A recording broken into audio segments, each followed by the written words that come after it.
Hello dear students, Brilliance Academy में आप सभी का स्वागत है। कल हमने जो लेक्चरर देखा था उसमें हमने बात किया था पीएच स्केल के बारे में। ठीक है, हमारा कौन सा टॉपिक चल रहा था? PH scale. साथ ही साथ हमने ये भी देखा कि जो विलियन होता है उसकी पीएच कैसे पता लगाई जाती है। ठीक है, तो इसके लिए हमने एक स्केल के बारे में बात की थी और लॉगरिथम के बारे में भी बात की थी। तो हमारा ये चैप्टर कौन सा चल रहा है? ये चैप्टर चल रहा है हमारा सेकंड। ठीक है, ये हमारा चैप्टर चल रहा है सेकंड और चैप्टर का नाम क्या है? अम्ल, क्षारक तथा लवण। ये चैप्टर अब आपका जल्दी ही ख़त्म होने वाला है। ठीक है, अम्ल, क्षारक तथा लवण। कल हमने स्टार्ट किया था पीएच स्केल के बारे में। ठीक है, तो हमने पीएच स्केल के बारे में देख लिया था। ठीक है, पीएच स्केल। साथ ही साथ हम विलियन की पीएच कैसे ज्ञात करते हैं इसके बारे में भी देख लिया था। पीएच स्केल क्या होता है? एक ऐसा पैमाना होता है जिसके द्वारा हम विलियन में उपस्थित हाइड्रोजन आयनों की सांद्रता का मापन करते हैं। ठीक है, ये क्या होता है? एक पैमाना होता है। एक पैमाना होता है जिसके द्वारा क्या करते हैं हम? हाइड्रोजन आयनों की सांद्रता का पता लगाते हैं। हाइड्रोजन आयनों की सांद्रता का पता लगाते हैं। और पीएच क्या होती है किसी विलियन की? किसी विलियन की पीएच उस विलियन में उपस्थित जो H+ आयन होते हैं उनकी सांद्रता का ऋणात्मक लॉगरिथम। क्या होता है? किसी विलियन में उपस्थित हाइड्रोजन आयनों की जो सांद्रता है उसका ऋणात्मक लॉगरिथम क्या कहलाता है? पीएच कहलाता है। क्या कहलाता है? पीएच। ठीक है, किसी विलियन का पीएच क्या होता है? किसी विलियन का पीएच उस विलियन में उपस्थित हाइड्रोजन आयनों की सांद्रता, जिसे कि ब्रैकेट के द्वारा दर्शाया जाता है, उसका ऋणात्मक लॉगरिथम क्या कहलाता है? पीएच। हमने यहाँ तक बात कर ली थी। आज हम चलेंगे आगे, और आगे हम चलेंगे तो हम देखेंगे कि जो पीएच स्केल होता है उसमें हम कहाँ तक की पीएच ज्ञात कर सकते हैं। ठीक है, तो अब हम आगे बढ़ते हैं। हमने यह भी देखा था कि जो हमारे पीएच है उसमें पी किसका संकेत करता है? शक्ति का। ये एक जर्मन शब्द होता है जिसका अर्थ होता है पुशांस। पुशांस का अर्थ है शक्ति। ठीक है, एच क्या है? हाइड्रोजन आयनों की संख्या बताता है। ठीक है, आज हमारा चलेगा उसी पीएच के अंदर। ठीक है, पीएच स्केल की सहायता से क्या करेंगे हम?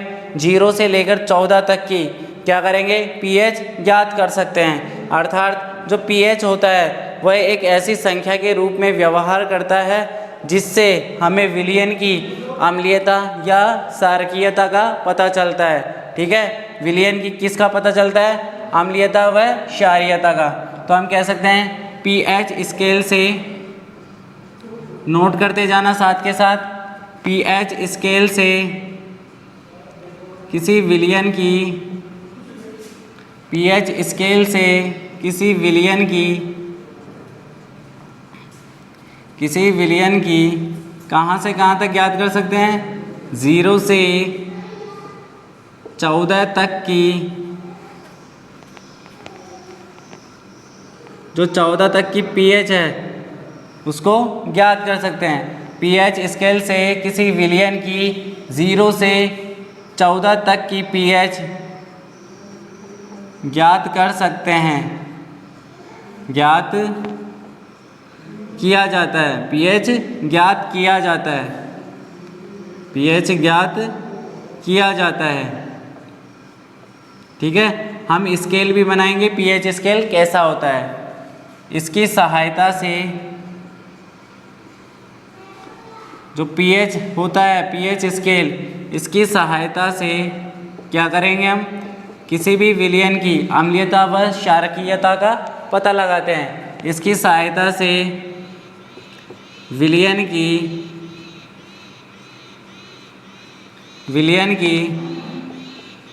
अम्लीयता या क्षारकीयता का पता लगाया जाता है। पता लगाया जाता है। ठीक है, अगर किसी विलयन की हमें अम्लीयता या क्षारकीयता का पता लगाना है तो उसके लिए हम किसका उपयोग करेंगे? पीएच स्केल का। किसका उपयोग करेंगे? पीएच स्केल का। ठीक है, इसी के द्वारा हम क्या करेंगे? किसी भी अम्ल के बारे में पता लगाएंगे या फिर क्षारक के बारे में पता लगाएंगे। ठीक है, तो अब हम देखते हैं कि पीएच स्केल कैसा होता है। तो हम देखें तो हमारे पास जो पीएच स्केल होता है वो कुछ इस प्रकार होता है।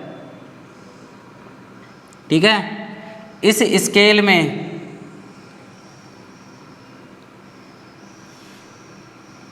जो हमारे पास पीएच स्केल होता है वो कुछ इस प्रकार होता है। ठीक है,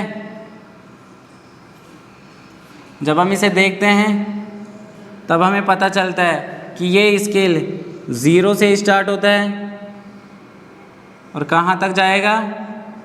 14 तक, 14 तक जाएगा। ठीक है, जब हम 0 की बात करते हैं तो ये सबसे अधिक अम्लीय होता है। 7 नंबर उदासीन। जैसे ही हम 7 नंबर से ऊपर जाएंगे वो किसको दर्शाता है? विलयन की क्षारकता को। ठीक है, तो हम अगर इधर आते हैं तो इधर आने पर क्या होगा? जैसे ही हम इधर आते हैं तो इधर आने का मतलब ये वाला भाग, ये वाला भाग क्या हो रहा है? बढ़ रहा है। और जैसे ही हम इधर आते हैं तो क्या बढ़ती है? अम्लीयता बढ़ती है। तो इस वाले भाग में क्या है? ऊपर वाले भाग में H+ आयन। तो ऊपर वाले भाग में क्या होगा हमारे पास में? H+ ion. ठीक है, ऊपर वाले भाग में। तो जैसे ही हम अगर इस वाले भाग को देखें तो ये हमारा क्या होता है? उदासीन। पीएच स्केल में अगर पीएच 7 है तो वो क्या होगा? उदासीन। लेकिन पीएच अगर 0 है तो वो क्या होगा? अम्लीय। तो जैसे ही 7 से कम होता जाएगा, जैसे ही पीएच का मान 7 से कम होता जाएगा, क्या बढ़ता जाएगा? H+ आयनों की संख्या क्या होगी? बढ़ती जाएगी। H+ आयनों की संख्या बढ़ती है, बढ़ती जाती है। इसका मतलब हमने यह भी देखा कि H+ आयन किसको दर्शाता है? अम्लीयता को। तो इसका मतलब क्या हुआ? जैसे ही हम 7 से कम की ओर जाएंगे तो क्या होगी? अम्लीयता बढ़ती है। यही है हमारा पीएच स्केल। इसमें क्या होगा? अम्लीयता बढ़ेगी। और जैसे ही हम 7 से ज़्यादा की तरफ बढ़ता जाता है पीएच का मान, ठीक है, पीएच का मान 7, 7.2, 8, 9, 10 जैसे ही बढ़ता जाएगा तो इधर क्या होगी? क्षारकता बढ़ती है। क्या बढ़ती है? क्षारकता। तो ये इस प्रकार से बढ़ेगा। ठीक है, और इधर क्या बढ़ेंगे? इधर अगर हम देखें तो इधर हमें OH- आयन बढ़ते हुए दिखाई देंगे। कौन सा आयन दिखाई देंगे बढ़ते हुए? OH- ion. ऊपर H+ आयन। तो इधर देखने पर हमें पता चलता है कि इधर अम्लीयता बढ़ेगी और इधर देखने पर हमें पता चलता है OH- आयन की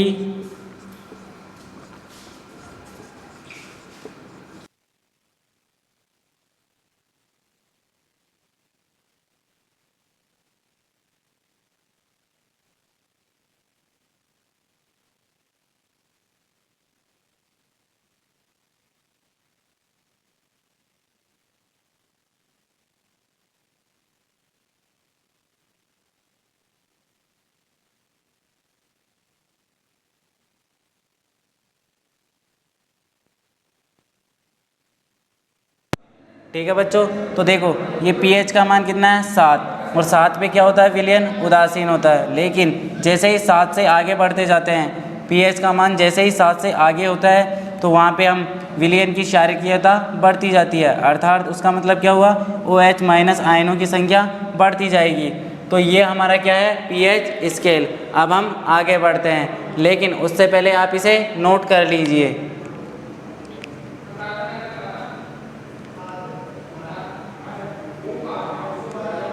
अगर आपको कोई दिक्कत है तो आप कमेंट के ज़रिए हमें पूछ सकते हैं। आपकी समस्या का समाधान जल्दी ही हो जाएगा।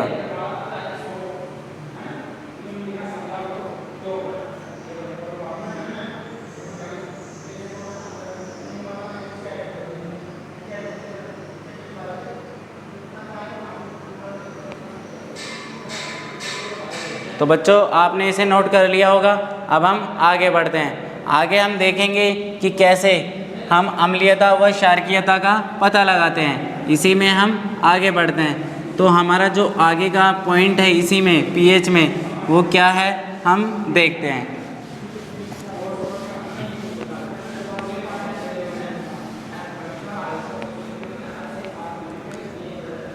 जो हमारा अगला पॉइंट है उसमें हम देखेंगे क्या है, ठीक है। अगर किसी विलयन के हमें पीएच का पता लगाना है, आखिर वो विलयन प्रबल है या दुर्बल, तो उसके लिए हम देखते हैं कि विलयन में उपस्थित H+ आयनों की संख्या ज़्यादा है या कम है, या फिर क्षारकीयता का पता लगाना है तो हम देखेंगे कि उसमें उपस्थित OH- आयनों की संख्या ज़्यादा है या फिर कम है। तो इसी आधार पर हम पता लगाते हैं, ठीक है। अगर किसी विलयन में अधिक H+ आयन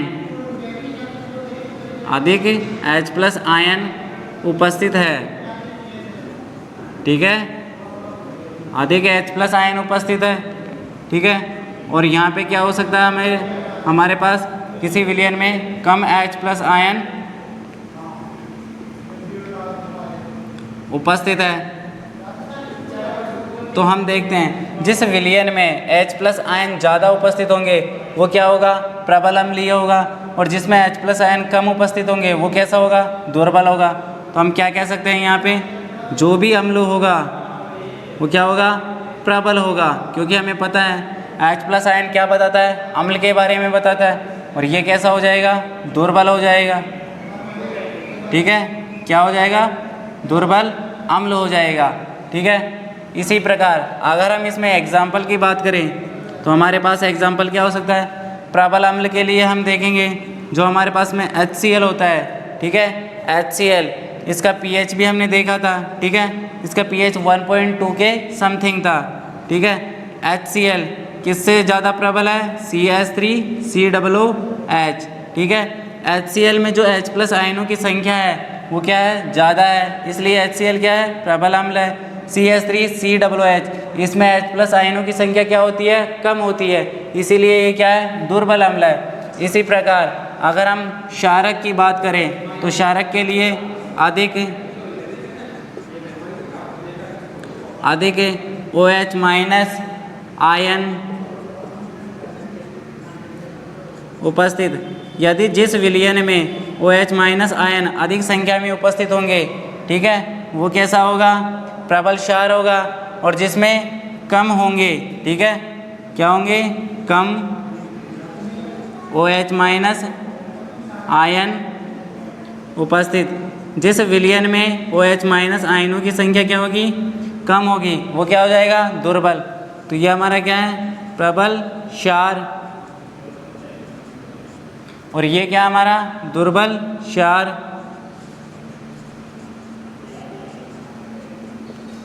ठीक है। अगर हम इसमें एग्जाम्पल के बारे में देखें तो इसका एग्जाम्पल हम देख सकते हैं। हमने देखा था, हमने इससे पहले वाले लेक्चर में आपको लिखवाया भी है कि MgOH2 मैग्नीशियम हाइड्रोक्साइड कैसा है, ये दुर्बल क्षार है, किसकी तुलना में, NaOH सोडियम हाइड्रोक्साइड की तुलना में। सोडियम हाइड्रोक्साइड कैसा है, प्रबल है, कैसा है, NaOH सोडियम हाइड्रोक्साइड कैसा है, प्रबल क्षार है, किसकी तुलना में, MgOH2 की तुलना में, मैग्नीशियम हाइड्रोक्साइड की तुलना में। क्यों, क्योंकि इसका pH 14 है, इसका pH 10 है, तो ये क्या हो गया, प्रबल हो गया। अर्थात हम कह सकते हैं कि जिस विलयन में H+ आयनों की संख्या ज़्यादा उपस्थित है वो प्रबल अम्ल होगा। एग्जाम्पल के लिए HCl, जिसमें H+ आयनों की संख्या कम है वो कैसा होगा, दुर्बल अम्ल होगा, जैसे कि CH3COOH। इसी प्रकार अगर हम क्षार की बात करें तो जिस विलयन में OH- आयनों की संख्या ज़्यादा उपस्थित है वो क्या है, प्रबल क्षार, और जिसमें कम OH- उपस्थित है वो क्या है, दुर्बल क्षार। एग्जाम्पल के लिए NaOH और मैग्नीशियम हाइड्रोक्साइड। तो बच्चों आपको यहाँ तक समझ में आया होगा, आप इसे नोट कर लीजिए, फिर हम आगे बढ़ते हैं।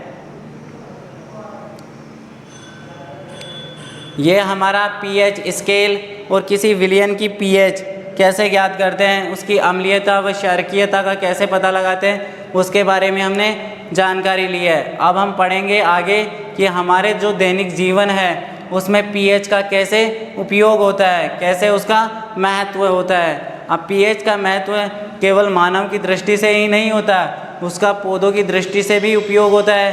पौधों के लिए, जानवरों के लिए, साथ ही साथ मिट्टी के लिए भी पीएच देखी जाती है। हमारे जो भोजन का पाचन होता है उसमें भी हम पीएच के बारे में जानकारी लेते हैं। हमारे दांत क्यों गिर जाते हैं, यह भी पीएच का कारण ही है। साथ ही साथ जो पशु होते हैं और पौधों के द्वारा जो रसायन उत्पन्न किए जाते हैं उनसे हम किस प्रकार बच सकते हैं। साथ ही साथ आपने सुना होगा अम्लीय वर्षा। अम्लीय वर्षा क्यों होती है? क्योंकि जब वायुमंडल में अम्ल की बूंदें उपस्थित होती है, ठीक है, मतलब अम्लीय गैसें उपस्थित होती है, तो वो वर्षा के जल के साथ मिल जाती है और वो अम्लीय वर्षा के रूप में नीचे गिरती है। तो बच्चों आप इसे नोट कीजिए, फिर हम आगे बढ़ते हैं।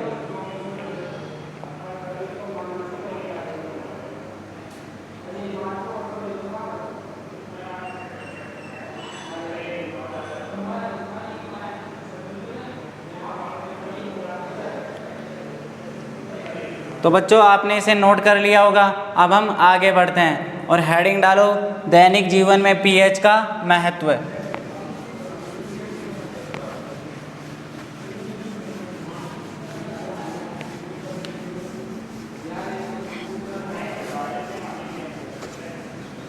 दैनिक जीवन में पीएच का महत्व।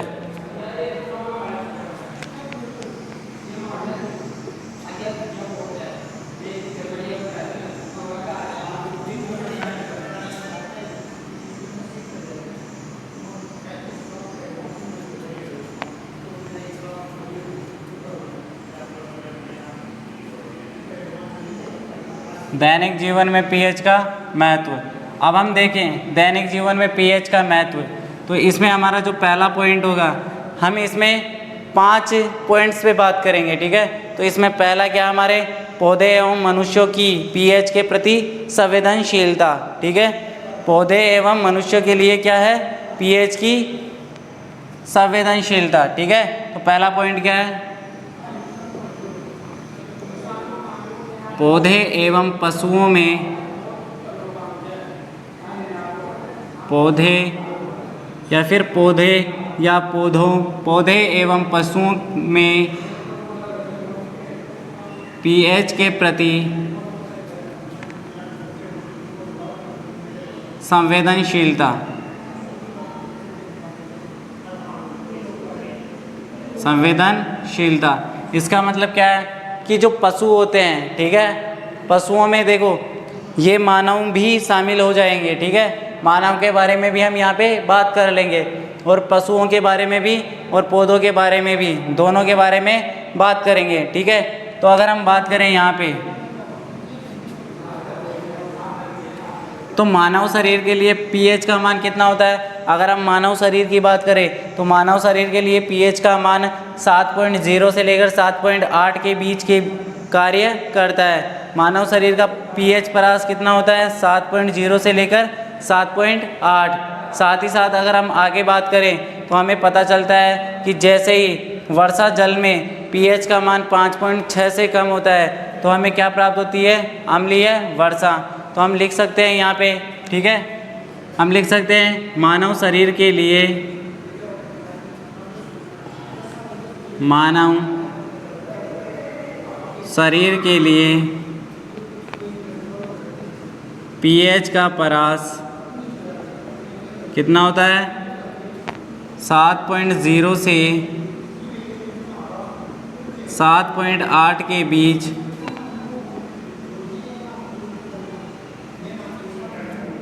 7.8 के बीच होता है, ठीक है। हम अम्लीय वर्षा की बात किए थे, तो अम्लीय वर्षा के लिए यदि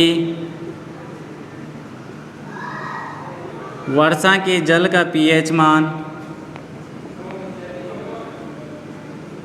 वर्षा के जल का पीएच मान 5.6 से कम होता है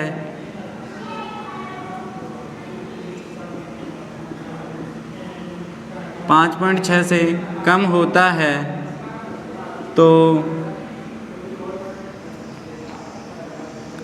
तो हमें अम्लीय वर्षा प्राप्त होती है।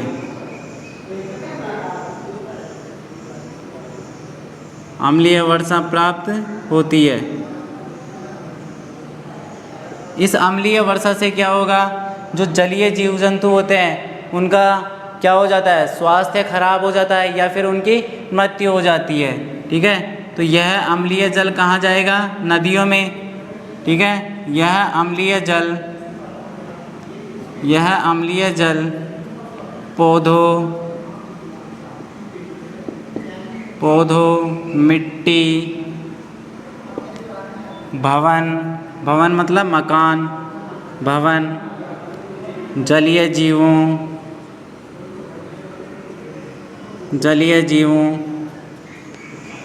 के लिए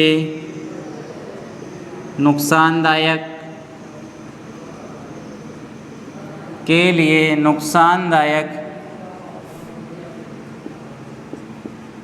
होती है। ठीक है, अम्लीय वर्षा कैसी होती है, नुकसानदायक होती है। ठीक है, इसके आगे अगर हम बात करें तो हमारा सेकंड पॉइंट क्या है, मिट्टी के लिए पीएच का महत्व।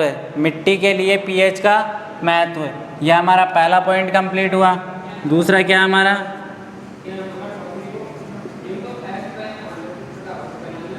मिट्टी के लिए पीएच का महत्व।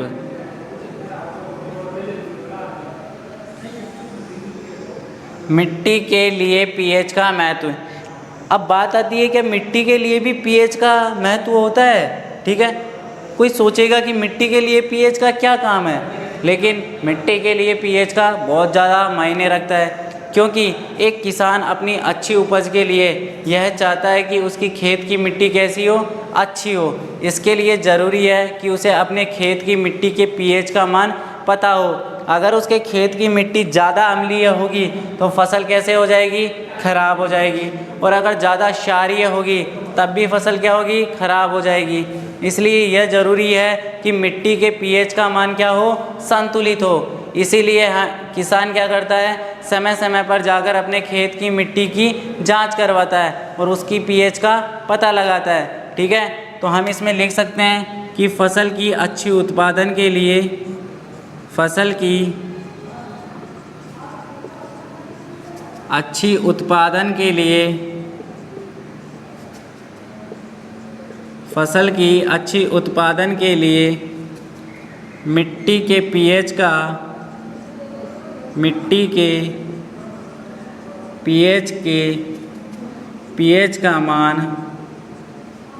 मिट्टी के पीएच का मान संतुलित होना चाहिए।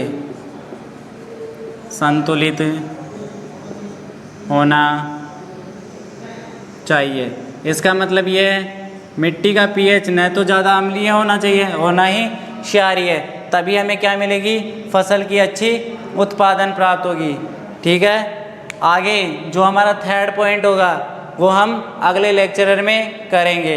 आज के लिए हम इतना ही रखते हैं। अगले लेक्चरर में हम आगे वाले पॉइंट के बारे में चर्चा करेंगे, जो कि पीएच के दैनिक जीवन में महत्व को बताता है। आज के लिए हम इतना ही रखते हैं। आगे आने वाले वीडियो आप सभी को समय पर मिल जाए, इसके लिए आप हमारे चैनल को सब्सक्राइब करें, लाइक करें और ज़्यादा से ज़्यादा शेयर करें। ठीक है बच्चों, आज के लिए इतना ही। धन्यवाद। राधे राधे। जय श्री कृष्ण।